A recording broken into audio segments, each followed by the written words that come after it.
Romanos, capítulo 3. Isso aí. Então vamos lá, queridos, a partir do verso 20 diz assim: pois ninguém será declarado justo diante de Deus por fazer o que a lei ordena. A lei simplesmente mostra quanto somos pecadores. Agora, porém, conforme prometido na lei de Moisés e nos profetas, Deus nos mostrou como somos declarados justos diante dele sem as exigências da lei. Somos declarados justos diante de Deus por meio da fé em Jesus Cristo. E isso se aplica a todos que creem, sem nenhuma distinção. Pois todos pecaram e não alcançaram o padrão da glória de Deus. Mas Ele, em sua graça, nos declara justos por meio de Cristo Jesus, que nos resgatou do castigo por nossos pecados. Deus apresentou Jesus como sacrifício pelo pecado, como o sangue que ele derramou, mostrando assim sua justiça em favor dos que creem. No passado, ele se conteve e não castigou os pecados antes cometidos, pois planejava revelar sua justiça no tempo presente. Com isso, Deus se mostrou justo, condenando o pecado, e justificador, declarando justo o pecador que crê em Jesus Cristo. Podemos então nos vangloriar de ter feito algo para sermos aceitos por Deus? Não, pois nossa absolvição não vem pela obediência à lei, mas pela fé. Portanto, somos declarados justos por meio da fé e não pela obediência à lei. Até aqui. Podem sentar, queridos.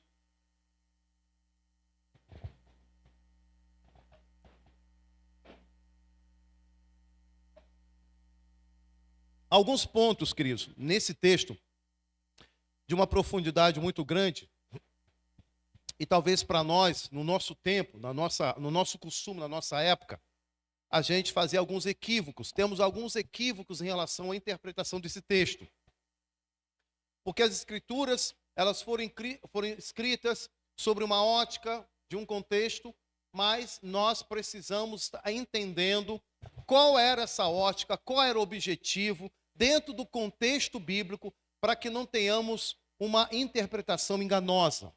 A primeira coisa que eu quero trabalhar com os amados aqui é a compreensão do versículo 20 e versículo 21. Por isso nenhuma carne será justificada diante pelas obras da lei, porque a lei vem ao conhecimento do pecado. As leis do passado, as leis que Deus criou, as leis que Deus instituiu para Israel, elas vieram simplesmente denunciar o pecado que o povo já havia antes cometido.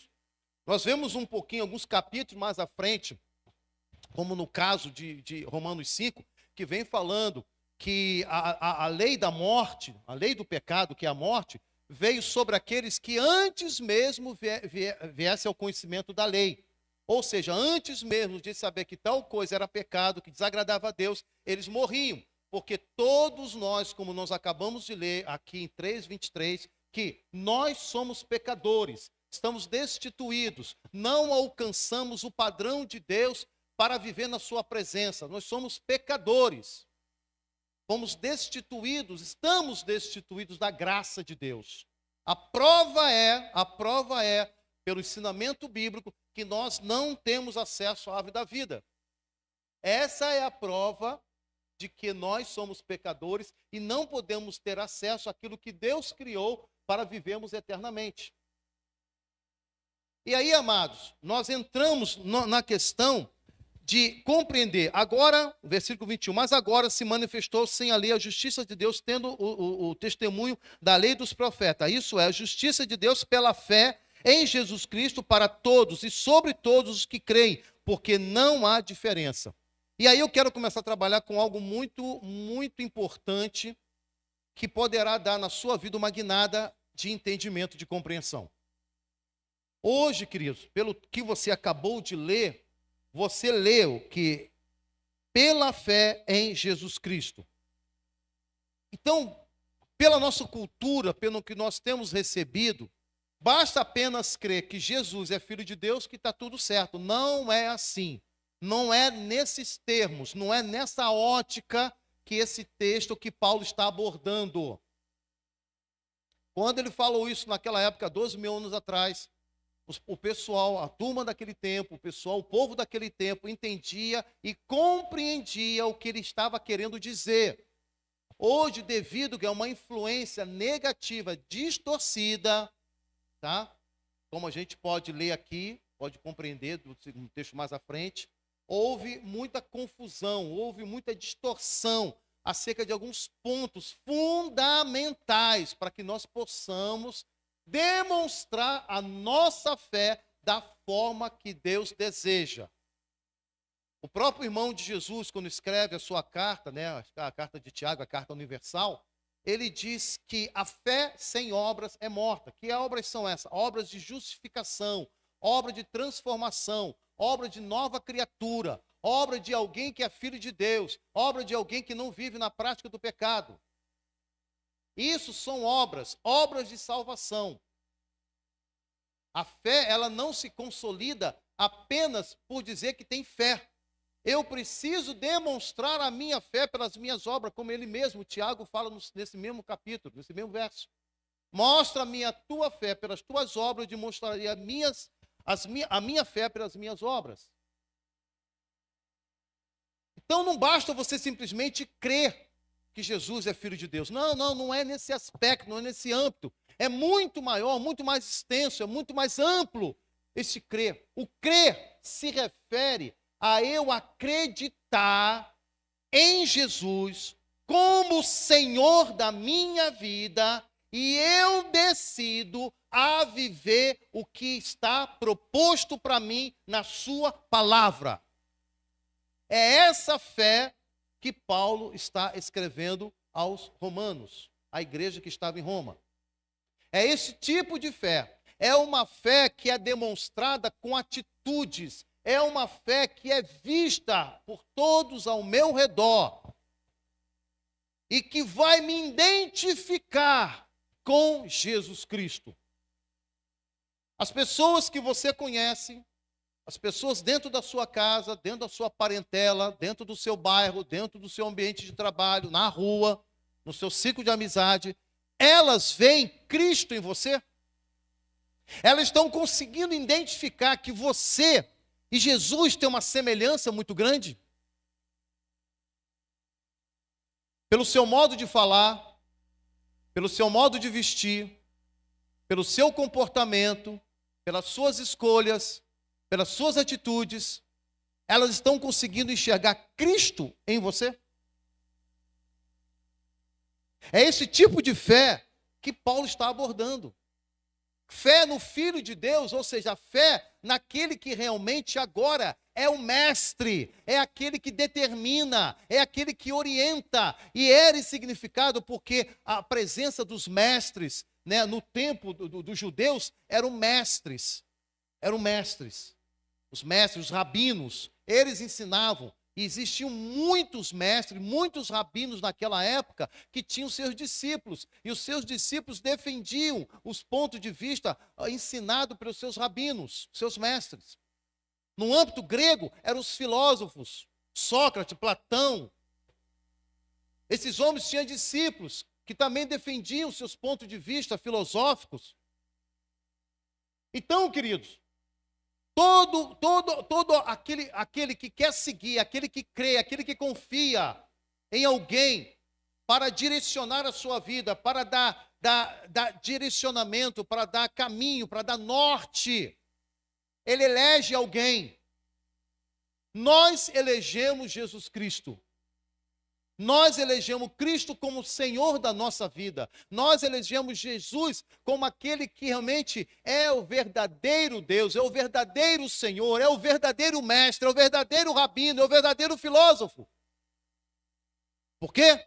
Porque ele venceu a morte. Então só ele é digno de ser ouvido, somente ele é digno de ser seguido. Mas eu não posso seguir de qualquer maneira, eu não posso seguir só os pontos que me agradam. Quando elegi Jesus como Salvador, eu também o elegi como Senhor. E o texto, em outras partes da Bíblia que nós lemos, o escravo, ele não tem vontade própria. O escravo que estava sobre a ordem, o domínio do seu senhor, ele obedecia ao seu senhor. Ele obedecia ao que o Senhor lhe mandava fazer. Vai lá fazer isso, ele vai e fazia. Você vem e fica aqui, ele vem e ficava. Você vai e pega isso, ele ia e pegava. Ele obedecia, ele é escravo. E no bom sentido, queridos, nós precisamos ter o entendimento que nos tornamos escravos de Cristo. Por que não? Você era escravo do pecado. Você era escravizado pelas coisas deste mundo, pelos domínios deste mundo, pelos vícios deste mundo, pela tristeza desse mundo, pela insegurança desse mundo. Você era dominado pelas coisas, as influências mais ridículas, mais terríveis, mais prejudiciais na sua vida. Você era dominado. Você se deixava dominar e achava assim, não, eu paro a hora que eu quero. Eu faço diferente a hora que eu quero. Faz nada, mentira. Você é escravo do pecado. A proposta do Evangelho é que quando você tem um encontro com o Senhor, com a sua palavra, com a sua verdade, é que você troque de Senhor.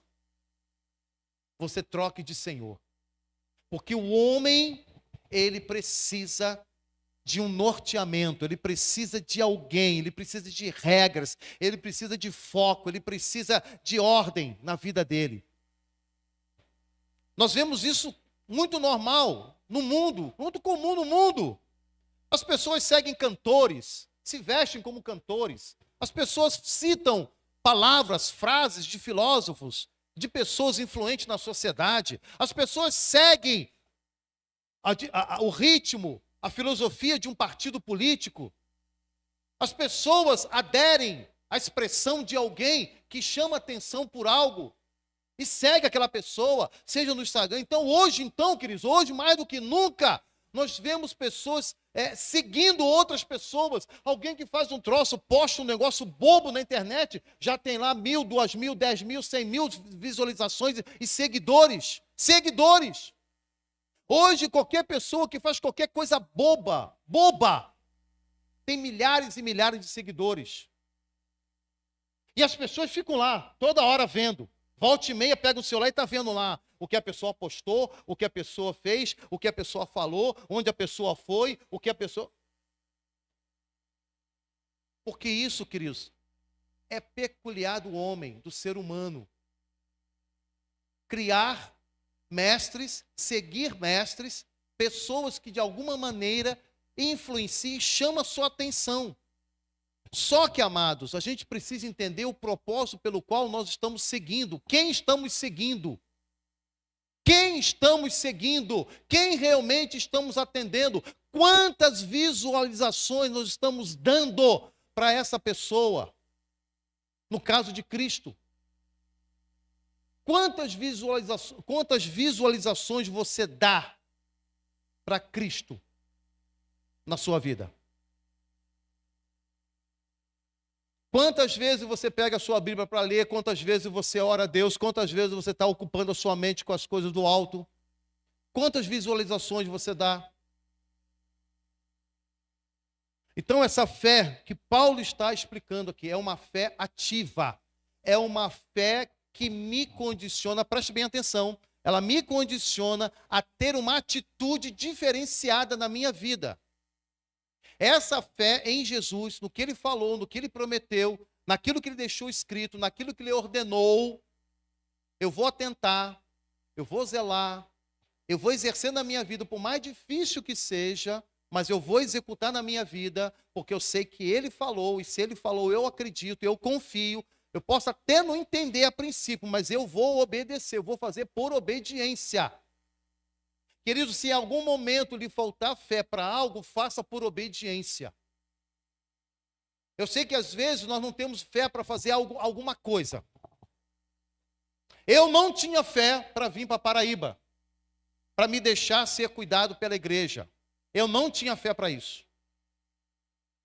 Eu não vim para Paraíba por fé. Eu vim por obediência. Eu ganhava muito bem, eu tinha padaria, eu tinha açougue, eu tinha um comércio em ascensão. E vim para a cidade, aqui para Paraíba do Sul, naquela época, com 17 pessoas, que mal dava para pagar a luz da congregação. Vim para cá, para me submeter a isso, queridos, não foi por fé, foi por obediência. E na obediência, eu experimentei a fé em Deus. Na obediência, eu comprovei um Deus fiel, um Deus que cumpre, um Deus que ampara, um Deus que sustenta, um Deus que provê. E aí a minha fé tomou outro momento. A minha fé teve outra escala, teve outra dimensão na minha vida. Eu hoje entendo, hoje eu compreendo. A minha fé hoje é outra de 20, 25 anos atrás. Isso é tremendo, querido, porque a obediência, ela nos conduz a viver uma experiência sobrenatural com Deus. E Paulo continua, porque todos os pecados destituídos da glória de Deus, seguindo justificados gratuitamente pela sua graça, pela redenção que há em Cristo Jesus, ao qual Deus propôs para a propiciação pela fé no seu sangue, para demonstrar a sua justiça pela remissão dos pecados dantes cometidos sobre a paciência de Deus, para a demonstração de sua justiça nesse tempo presente. Então eu quero trazer para os amados uma outra dimensão dessa palavra. Eu não sei se você alguma vez perguntou para você mesmo de que forma, de qual maneira, por qual maneira, os meus pecados hoje que eu cometo, os meus pecados hoje foram lançados sobre Jesus. Talvez a sua mente, você, humanamente falando, você fala, mas como é que pode? Que associação eu posso fazer dos meus pecados hoje que cometo com a cruz de Cristo há 2000 anos atrás? Como? De que forma? De que maneira? Queridos, isso é muito tremendo, é muito maravilhoso, para você poder entender a grandeza e a dimensão disso. Jesus, ele é santo, ele não tinha pecado, ele não tem pecado. Ele era puro, ele não tinha pecado algum. Quando Jesus decide morrer, quando Jesus decide entregar a sua vida para ali morrer na cruz do Calvário, não por consequência de pecado, porque a morte, ela é o resultado do pecado, como também nós lemos em Romanos 5. Ela é o resultado, apaga o salário do pecado. A morte é o salário do pecado. Jesus não tinha pecado. Quando ele morre, quando ele decide morrer, quando ele decide entregar a sua vida, é como se ele fosse um imenso imã que atraísse todas as maldições que foram lançadas sobre ele. Quando Jesus decide morrer,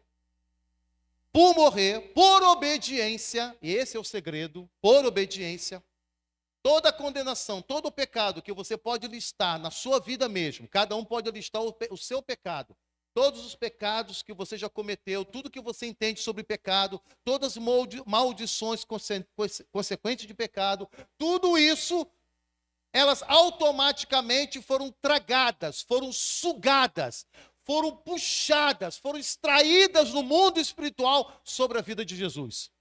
É como se Jesus fosse um grande, imenso aspirador, chupando toda a impureza, absorvendo toda a maldade, tragando todo o pecado, porque ele estava morrendo não porque era um pecador, mas porque era um santo, um justo, e isso podia acabar e destruir o domínio do pecado sobre a humanidade.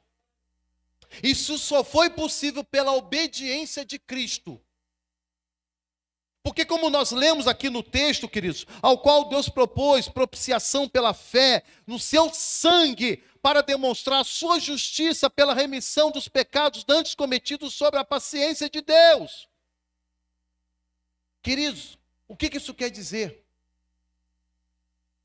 Como é que eu, que sou pecador, como é que eu que sou falho, como é que eu que não alcancei o padrão da graça de Deus, eu permaneço vivo, sou absolvido, e Jesus, o Santo de Deus, aquele que é puro, aquele sem pecado, Deus decidiu moê-lo pelo nosso lugar, queridos.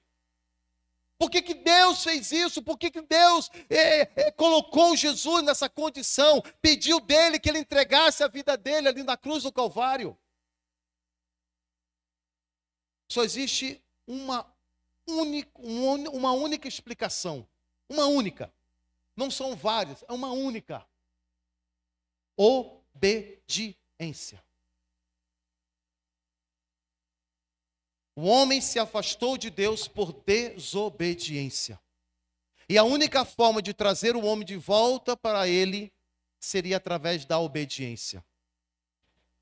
Então, quero nessa noite, em nome do Senhor Jesus, na autoridade que há no nome dele, e da ação poderosa do seu Espírito Santo, eu quero que você entenda que quando Jesus, ele entrega a sua vida na cruz do Calvário por obediência ao Pai, ele instala um domínio, um poder que aniquilou e envergonhou os poderes das trevas,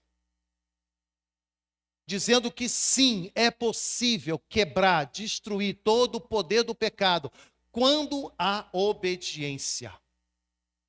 Quando eu decido obedecer. Só que aí nós somos inconstantes. Nós somos seres humanos que carregamos em nós uma natureza tendenciosa do pecado. Então esse plano maravilhoso, eu quero que você entenda essa noite, é algo magnífico, extraordinário. É algo assim que salta os nossos olhos, que me deslumbra, que me impacta. Porque, queridos, nós não estamos somente falando de uma obra no Calvário de 2000 anos atrás, queridos. Eu estou trazendo ao entendimento da igreja uma obra que está em constante movimento, em constante atuação na sua vida, através do Espírito Santo de Deus, porque aquilo que Jesus realizou na cruz do Calvário por obediência, ela se consome na sua vida diariamente quando você decide viver uma vida de obediência. A mesma expressão, a mesma alegria, o mesmo contentamento de Deus, como o texto lá de Isaías fala, e agradou o Senhor moê-lo em nosso lugar. Esse agrado de Deus de moer Jesus em nosso lugar por obediência, a obediência de Cristo satisfez, alegrou, potencializou Jesus para que recebesse toda a honra nos céus, na terra e debaixo da terra. Para que ele fosse o representante legal de um poder, de um reino eterno, que destruiu o poder de Satanás sobre os homens. E o segredo está exatamente, queridos, sobre a obediência. E aí, amados, Deus é tão tremendo, tão maravilhoso, que ele simplesmente não findou a obra no Calvário.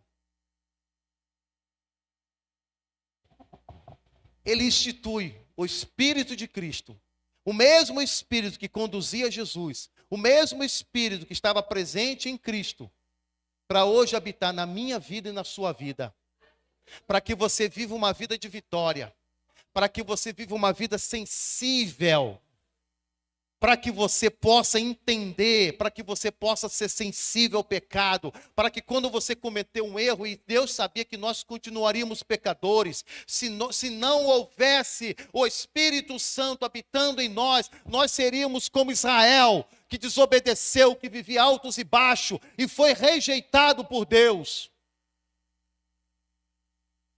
Israel foi rejeitado por Deus, eles fizeram as coisas mais atrocidades, mais terríveis.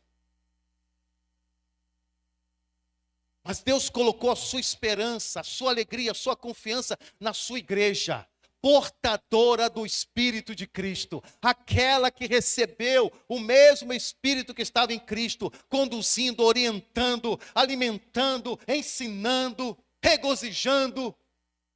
Você, meu amado, minha amada, tem um grande e enorme privilégio de ter o Espírito de Cristo habitando na sua vida, te auxiliando na caminhada. Dê ouvidos ao Espírito, ouça o que o Espírito diz, não somente à igreja, mas a você, meu amado.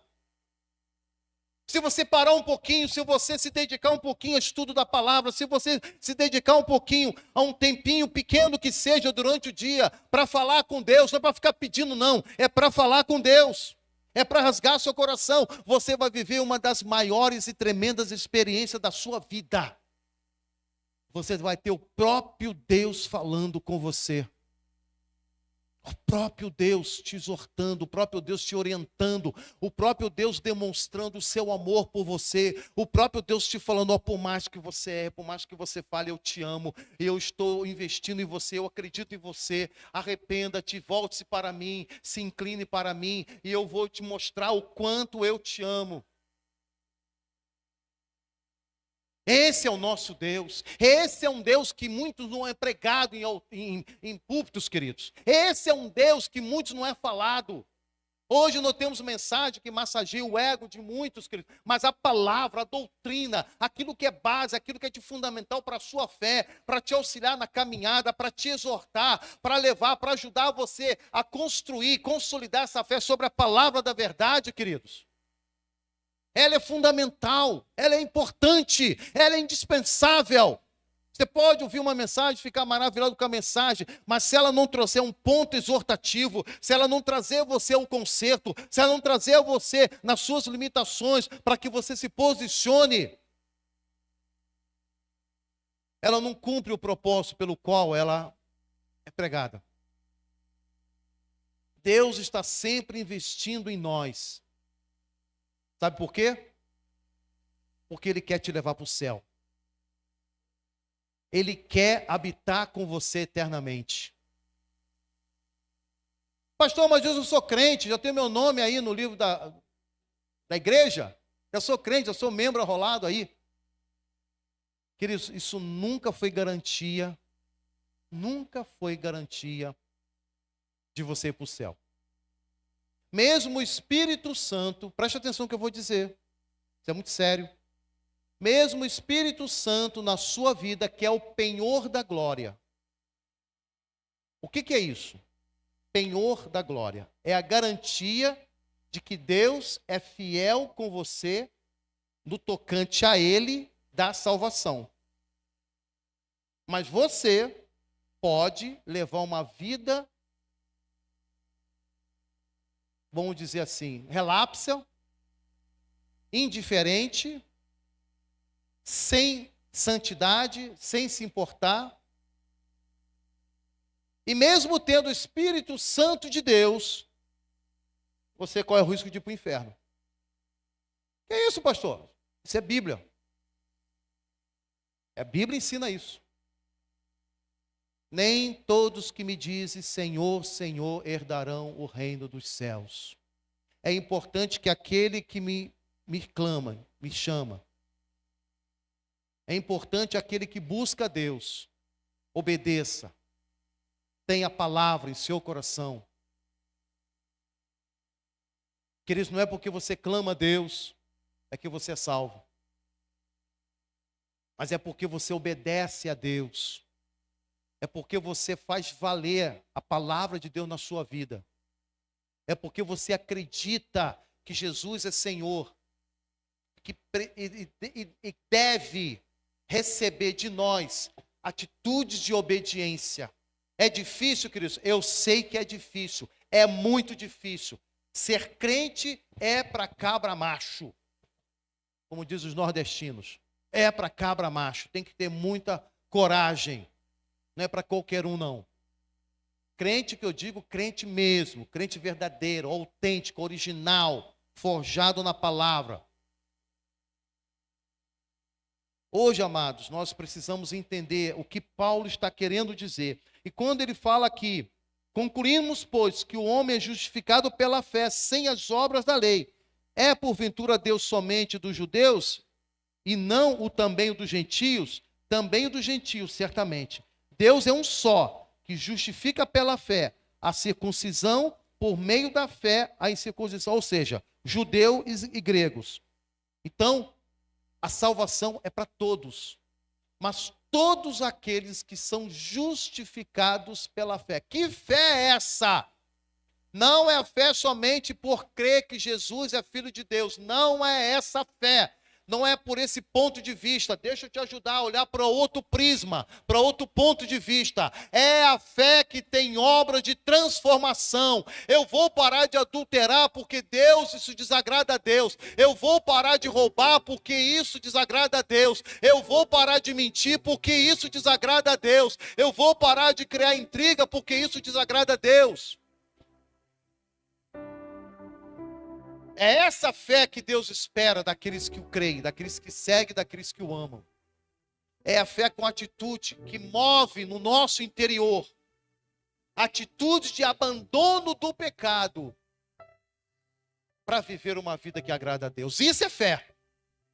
Lutar contra você mesmo. Por isso que Jesus falou: quem quiser me seguir, tem que negar a si mesmo. Se não negar a si mesmo, não tem como. Tem que negar a si mesmo. Tem que abrir mão de si mesmo.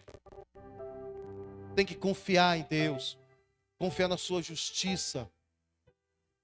E aí, amados, vocês experimentam a alegria, o gozo, a satisfação de ver um Deus que ama, um Deus que provê, um Deus presente, um Deus que traz alegria, um Deus que mexe no seu interior, um Deus que promove uma paz em meio a caos, enquanto muitos estão ao seu redor desesperados, vazios, cometendo suicídio, fazendo coisas horríveis, tomando atitudes erradas, vivendo consequência do seu pecado. Você está vivendo uma vida abundante em Cristo Jesus.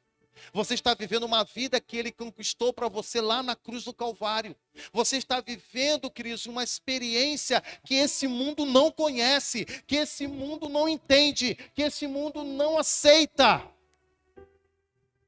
Que quanto mais negamos a nós mesmos, mais fazemos valer a presença de Cristo em nós. E é tudo que Ele deseja, para que você seja Jesus na terra, para que você seja um Cristo na terra, para que você possa desfrutar dessa graça e dessa paternidade tão maravilhosa que Deus se manifestou a mim e a você ali na cruz do Calvário. E com a doce, maravilhosa presença do Espírito Santo na sua vida. Eu quero que você feche seus olhos. Quero te pedir, Pedir que você feche seus olhos. Como eu falei do início, queridos, para que você estivesse pedindo a Deus aquilo que o Espírito sabe, somente o Espírito sabe, para promover na sua vida conserto. Hoje, queridos, como vocês estão vendo, é a ceia do Senhor. A ceia do Senhor é um sistema de segurança da igreja de Cristo. Aqueles que assumiram um dia um compromisso de aceitar Jesus como Senhor e foram batizados e selados pelo batismo, na conversão, no entendimento, de se tornarem seguidores de Cristo, têm o privilégio de participar desse cerimonial. Mas também, talvez alguém diga: ah, pastor, mas eu tenho algo na minha vida que me torna inviável, me impede de participar desse momento tão solene. Queridos, eu vou falar para você o que a Bíblia ensina, o que Paulo deixa registrado lá em 1 Coríntios 11. Examine-se o homem a si mesmo, e depois coma do pão e beba do cálice. Você vai se examinar, e não quer dizer que você somente vai examinar e vai comer. Não, não, não. Você tem que assumir um compromisso de abandono. Você tem que estar movido pelo arrependimento do seu pecado. Você tem que assumir agora diante de Deus um compromisso de abandonar o seu pecado. Só você sabe. Eu tenho certeza que o Espírito Santo de Deus está trazendo à sua mente agora o que você tem feito e que está fora do padrão da glória de Deus. Aquilo que nós lemos, que nos afastou da graça, que nos afastou do padrão, talvez algo que você está fazendo, uma mentira, eu não sei, talvez uma atitude errada, talvez opções erradas que você tem tomado, coisas que não coincidem com o ensinamento da palavra, com a glória de Deus. Mas será que o Espírito Santo está conseguindo alcançar seu coração essa noite? Será que o Espírito Santo de Deus está conseguindo te quebrantar nesta noite para que você faça um concerto com Deus? Para que você confesse o seu pecado a Ele, você assuma: Senhor, eu quero te pedir perdão.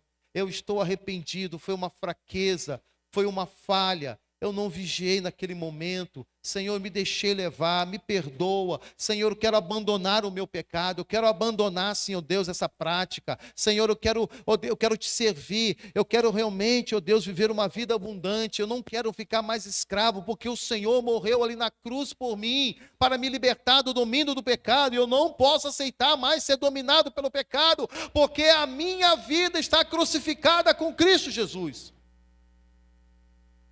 Se você fizer essa oração, e se você assumir o compromisso com Ele, sério, você poderá participar da ceia do Senhor. Se você não participar, por covardia, por medo de pecar, você estará dizendo, declarando aqui agora, não somente para a igreja, que ninguém sabe, mas diante dos demônios, diante dos anjos, diante do mundo espiritual, que você está abrindo mão de fazer parte da videira com Cristo. Que você está abrindo mão e você está declarando que o sacrifício de Jesus lá no Calvário não é suficiente na sua vida agora para...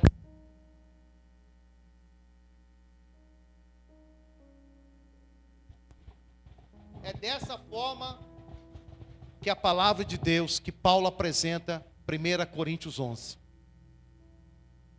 É desse jeito, porque Deus quer santidade na sua igreja. Deus quer compromisso entre os seus escolhidos. Talvez você, pastor, mas eu tenho uma situação que eu preciso de ajuda, eu não consigo, queridos, já falei isso muitas e muitas vezes.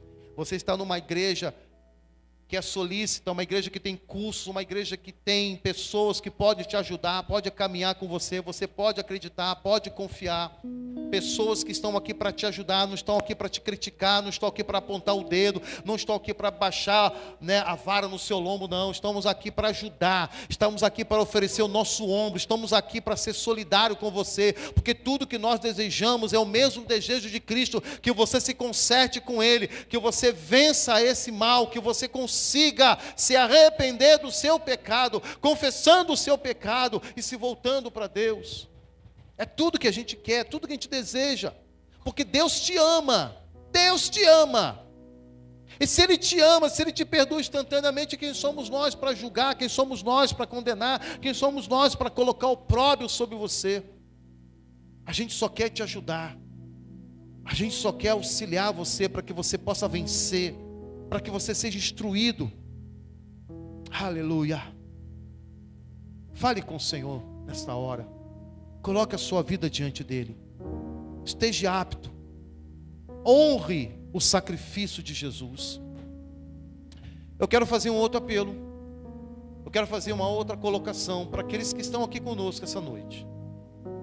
Talvez você que está aqui essa noite, meu querido visitante, minha querida visitante, talvez você nunca ouviu o Evangelho dessa forma. Talvez você nunca ouviu ser colocado dessa maneira. Talvez você nunca entendeu por que o sacrifício de Jesus do Calvário, o propósito da morte dele, por que Deus o deixou morrer. Mas foi para isso, para que o Espírito dele hoje pudesse habitar na sua vida e proporcionar a você uma vida de obediência. Talvez as influências deste mundo cauterizou tanto a sua mente, que as coisas mais horríveis você acha normal, os pecados mais abomináveis você acha que ele é comum. Mas sabe que pelo conceito de Deus, pela palavra de Deus, na sua prática você está condenado. O seu destino hoje é o inferno.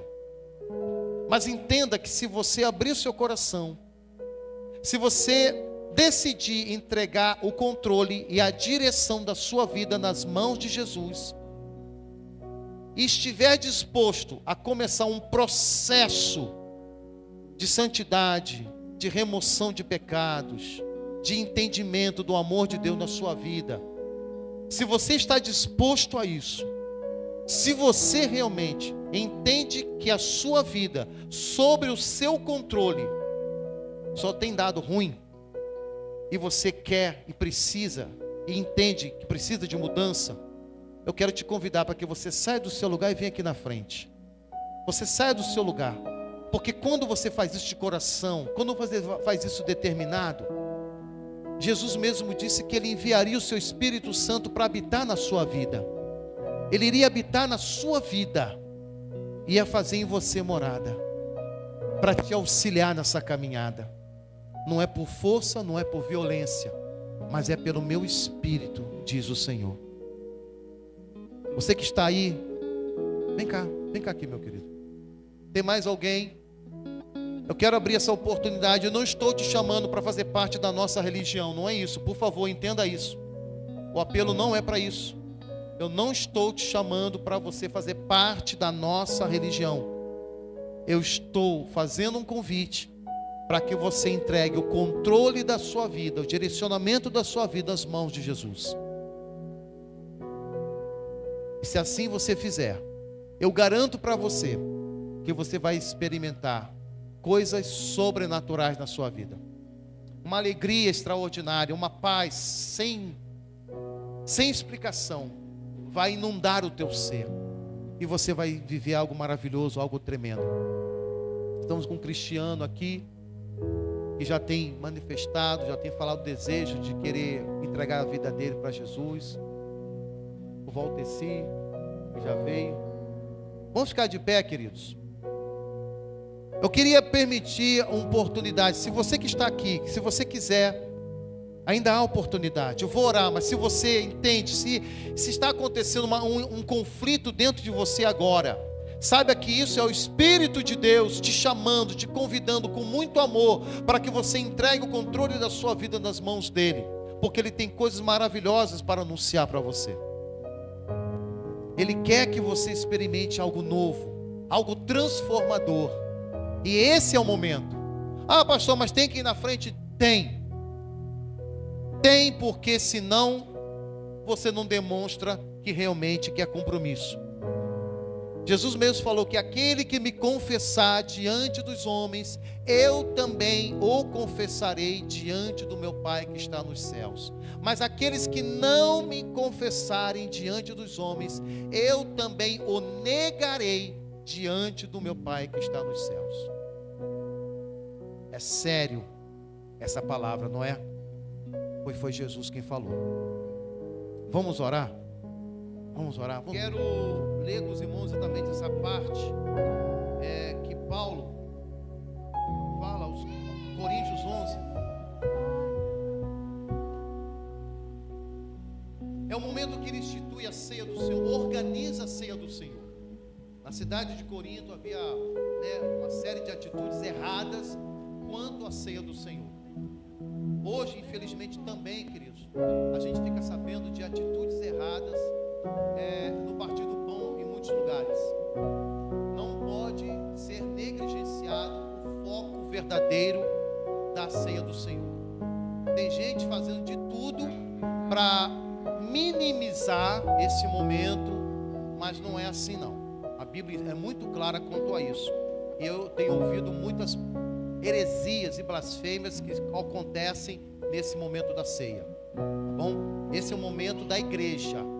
É o momento daqueles que aceitaram Jesus, foram batizados em Jesus e estão dispostos, estão caminhando na presença dele, estão assumindo o compromisso. A ceia do Senhor é uma renovação de votos de fidelidade. Não é simplesmente para me ter bênção, ser abençoado financeiramente, ser abençoado em saúde, nada disso. Isso é consequência da obediência, tá, queridos? Essas bênçãos, elas vêm mediante a obediência que eu demonstro na renovação dos meus votos com Deus. Entendam isso. E Paulo diz assim: porque eu recebi do Senhor aquilo que também vos ensinei, que o Senhor Jesus, na noite que foi traído, tomou o pão e, tendo dado graças, o partiu e disse: tomai e comei, isso é o meu corpo, que é partido por vós, fazei isso em memória de mim. Semelhantemente, depois de cear, tomou o cálice, dizendo: este cálice é o novo testamento no meu sangue, fazei isso todas as vezes que bebedes em memória de mim. Porque todas as vezes que comedes esse pão e esse cálice, anunciais a morte do Senhor até que venha. Portanto, qualquer que comer este pão ou beber este cálice do Senhor indignamente, será culpado do corpo e do sangue de Cristo. Examine-se, pois, o homem a si mesmo, e assim coma desse pão e beba desse cálice. Porque o que come e bebe indignamente, come e bebe para sua própria condenação, não discernindo o corpo do Senhor. Por causa disso, há entre vós muitos fracos, muitos doentes e muitos até que morrem. Dormir aqui, mas é morrer. Porque se nós nos julgássemos a nós mesmos, não seríamos julgados. Mas quando somos julgados por nós mesmos, somos repreendidos pelo Senhor para não sermos condenados com o mundo. E isso ele está falando para a igreja. Entenderam? Para não sermos condenados com o mundo. Ele está falando para a igreja. Vocês estão entendendo, gente? A possibilidade que existe de alguém que frequenta a igreja, que vive uma vida dentro da igreja, mas não vive uma vida de santidade, vive uma vida de pecado, ele pode ser o quê? Condenado com o mundo. Isso é Bíblia. Paulo está escrevendo à igreja, não está falando para qualquer pessoa, não. É para a igreja. Quando somos julgados por Deus, somos julgados para a nossa salvação, para não sermos condenados com o mundo. Senhor, nós queremos apresentar diante de Ti este momento solene, esses meus amados, minhas amadas, amados Teus, filhas Tuas, Senhor Deus, que foram comprados pelo sangue de Jesus, que foram resgatados pelo Teu amor, e que estão aqui esta noite, ó Deus, para renovar seus votos de fidelidade com o Senhor. Trabalha no coração de cada um, Senhor, para que esse voto seja verdadeiro, esse voto seja sincero, e para que o Senhor realmente aceite, ó Deus, esse compromisso, e os abençoe abundantemente em Cristo Jesus. É o que nós pedimos, gratos pelo sacrifício de Jesus. Amém. Podem pegar um elemento, amados. Vamos distribuir. Você vai pegar um pedacinho de pão, você vai pegar um cálicezinho aí de suco de uva, e você vai aguardar para o momento de nós estamos orando pelos elementos. Aí tem mais aí, aqui ó, aqui, esse aqui ó, esse aí oh, aleluia. Fique em espírito de oração, amados. Vamos adorar o Senhor.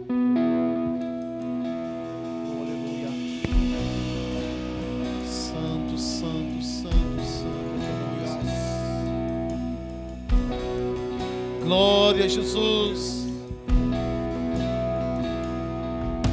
Deixou os céus, mas não encontrar. Aqui não é o seu lugar. Um amor assim o mundo não conheceu.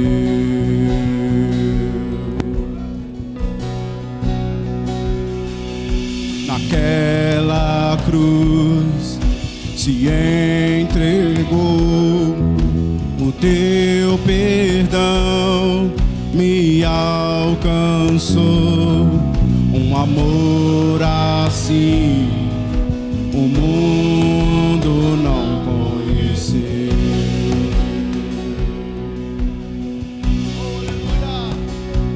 No altar de adoração seja sempre exaltado, Jesus, Filho de Deus.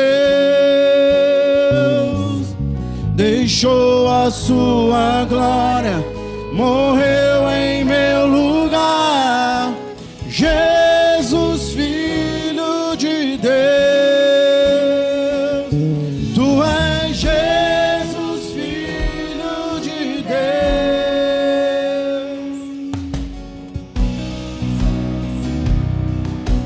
Oh, aleluia. Tu és santo, Senhor.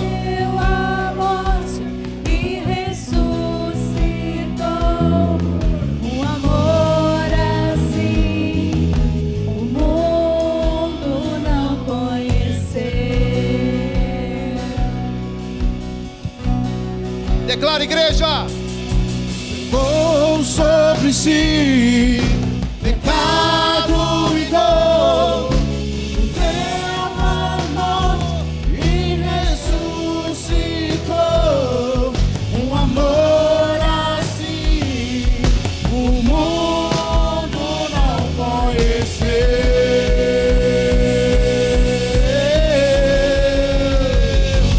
No altar de adoração seja sempre exaltado Jesus, Filho de Deus. Deixou a sua glória, morreu em meu lugar. Jesus, Filho de Deus. Tu és Jesus, Filho de Deus. Seja exaltado, engrandecido, teu nome é santo, poderoso é, e não há nada que apague o seu amor. A cruz me libertou, a cruz me libertou, a cruz me libertou, a cruz me libertou.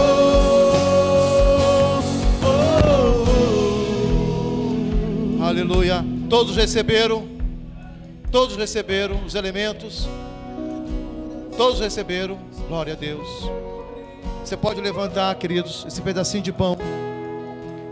Ele não é o corpo de Jesus. Ele irá simbolizar o corpo do nosso amado Jesus, que desde aquela manhã daquele dia foi torturado, foi moído, e quando chegou diante de Pôncio Pilatos, diante daqueles carrascos algozes,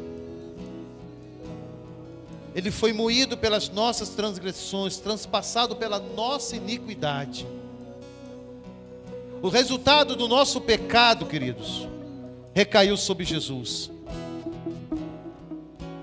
Toda a característica humana, da crueldade humana, da indiferença humana, do pecado humano, da desonra humana, recaiu sobre Jesus. O inferno não sabia o que iria acontecer quando Jesus entregasse o seu espírito a Deus. Mas quando Jesus ele declara ali, tudo está consumado. Quando entrega o seu espírito ao Pai, todas as nossas culpas, todos os nossos pecados, todas as nossas maldições, tudo que estava na natureza, no mundo físico e no mundo espiritual, foi sugado por Jesus ali na cruz do Calvário. Toda a expressão da natureza, queridos, decaída por causa do pecado, toda a maldade deste mundo se converteu sobre Jesus, porque Ele é santo e estava morrendo em nosso lugar. Talvez você não tenha entendido, mas hoje eu acredito que o Espírito te revelou essa verdade. Por isso que hoje, meu amado, por mais que você cometa pecado, seja qual ele for, Jesus já pagou por ele na cruz do Calvário. Porque o pecado é morte. Se você fala uma pequena mentira, é pecado, é resultado de morte. Se você mata alguém, é pecado, é resultado de morte. Se você faz qualquer coisa em desobediência à palavra, é resultado de morte. E Jesus morreu, e não era para ter morrido, mas Ele morreu, e com isso Ele aniquila o poder da morte, o poder do pecado, através da obediência. Por isso que nós precisamos andar em obediência. Senhor, nós estamos aqui esta noite com esse cerimonial para renovar diante de Ti o nosso compromisso de fidelidade, Te apresentar as nossas falhas, os nossos erros, as nossas culpas, Senhor. sabendo que a tua graça é maravilhosa, a tua graça transcende, Senhor Deus, as nossas falhas, e nós estamos aqui arrependidos dos nossos pecados, das nossas falhas. Te pedimos perdão, Senhor, te pedimos perdão, porque o Senhor não merece, mas esse teu amor é tão grande, que não leva em conta as nossas falhas, e nós estamos aqui assumindo, renovando os nossos compromissos de fidelidade com o Senhor. E para isso Jesus sofreu toda forma de sentença pelo pecado, até a morte, para que hoje pudéssemos desfrutar de uma vida eterna.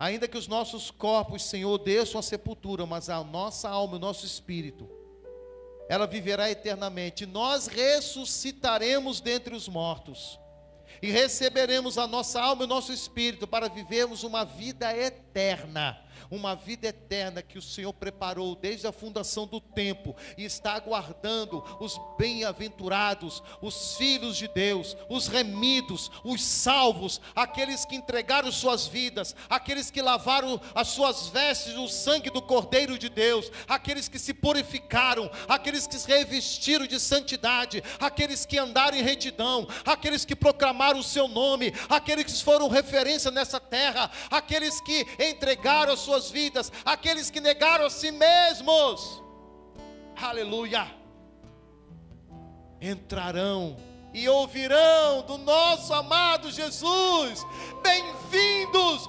bem-vindos, aleluia, possuí por a terra que vos está preparada desde a fundação. Bem-vindos do meu Pai, bem-vindos salvos, bem-vindos remidos, possuí a terra, entrai nela e vivei eternamente, da onde nunca deveríamos ter saído. E nós queremos te agradecer, Senhor Deus, te agradecer, Pai, pelo teu sacrifício, Jesus, ali na cruz do Calvário. Muito obrigado. Muito obrigado. Nós apresentamos esse pedaço de pão que simbolizará o teu corpo, e que ao mastigarmos iremos lembrar de quanto o Senhor sofreu e foi moído por nossa causa. Muito obrigado, Senhor, em nome de Jesus. Comamos todos juntos.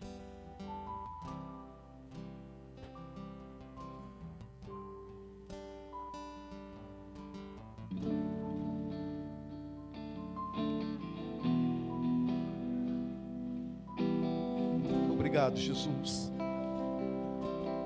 Obrigado, Senhor, aleluia.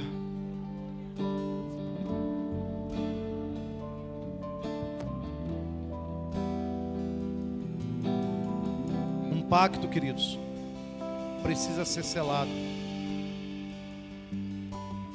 É interessante como um pacto de vida tem que ser selado com uma morte. É a lei no mundo espiritual. Não fui eu que determinei essa lei, foi o mundo espiritual que assim determinou. Foi o próprio Deus que assim determinou. Nós temos uma aliança eterna, e essa aliança, queridos, ela está garantida com o sangue de Jesus que foi derramado por obediência. Esta aliança está alicerçada na obediência de Cristo. Se Jesus não tivesse sido obediente, sangue nenhum haveria de ser derramado. Mas por obediência, o sangue de Cristo foi derramado. O poder do sangue de Jesus está na obediência a Deus. Assim como é proposto para mim e para você, de andarmos em obediência a Deus. E o sangue de Jesus Cristo tem poder em nossas vidas. Ele não tem só porque você fala sangue de Jesus tem poder. Não faça isso, não faça isso. Isso é um pecado. Eu quero dizer que isso é um pecado.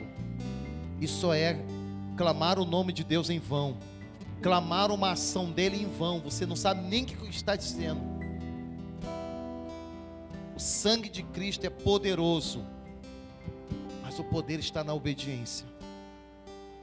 E foi selado para que eu e você pudéssemos ter a certeza da parte do Pai que a salvação é verdadeira, é real, é eterna.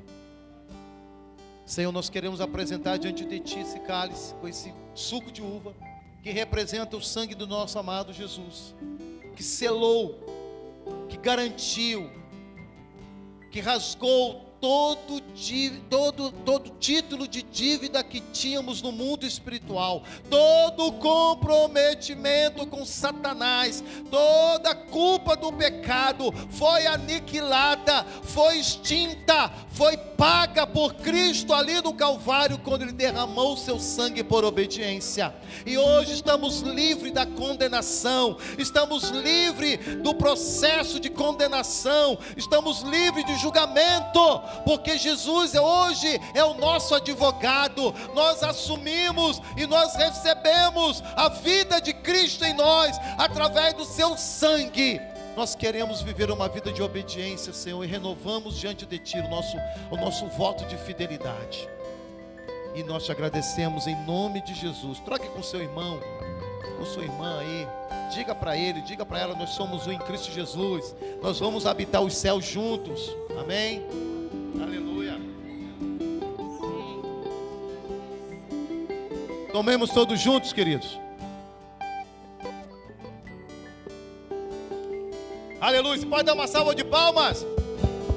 Aleluia. Glória a Jesus. A Ele toda a honra. Com Aleluia. Cristo, agora vivo, não mais eu. Sim, Senhor. Já estou crucificado com Cristo, agora vivo, não mais eu. Aleluia. Santo, santo. Cristo vive em mim. Sim, Deus. Aleluia. Cristo vive em mim. Aleluia. Cristo vive em mim. Aleluia. Cristo vive em mim. Aleluia. Glória a Deus. Aleluia. Já não mais vivo eu, mas Cristo vive em mim. Cristo vive em vós. Aleluia. Aleluia. Santo, santo, santo, santo. Glória a Deus. Deus, muito obrigado, Senhor Deus. Nós queremos te agradecer, Pai, por cada um que aqui se encontra, cada um que tem o seu nome escrito no livro da vida, cada um que terá o seu nome mencionado nos céus. Aleluia. Senhor, muito obrigado, Senhor, por aqueles que assumiram o compromisso. Muito obrigado por aqueles que têm andado na Tua presença. Muito obrigado por aqueles, Senhor Deus, que têm experimentado a Tua fidelidade, as Tuas promessas. Deus, abençoa, Senhor, abundantemente. Derrama, Senhor Deus, a Tua graça abundante, Senhor. Oh Deus, leva para que desfrutem, Senhor Deus, desta paz maravilhosa, desse gozo do Teu Espírito que habita em nós. Senhor Deus, que andemos, oh Deus, em novidade de vida. Senhor Deus, que possamos, ó Deus, proporcionar, sermos um canal dos céus a todos aqueles que estão ao nosso redor, que possamos ser os representantes legais do Teu reino nesta terra. Senhor Deus, que possamos promover, Senhor Deus, cura, possamos promover libertação, possamos promover salvação, os nossos parentes, nossos amigos, nossos conhecidos, as pessoas que nós encontramos, ó Deus, na rua, em qualquer lugar. Ó Deus, que possamos permitir a luz de Cristo em nós brilhar, sermos um farol para este mundo, Senhor Deus, aleluia, uma bússola, Senhor Deus, indicando o caminho da salvação, que é Cristo Jesus, o nosso Senhor, o nosso Redentor, o amado da nossa alma. A Ti toda a honra e toda a glória. Nos conceda uma semana de vitória, uma semana abundante em Cristo Jesus. Amém, amados? Levante suas mãos e vamos dizer todos juntos: que a graça de nosso Senhor Jesus Cristo, o amor de Deus nosso Pai Celestial e a comunhão do Espírito Santo sejam conosco e com os nossos irmãos, hoje e para todos sempre. Ide em paz e que Deus abençoe a todos abundantemente em Cristo Jesus. Aleluia.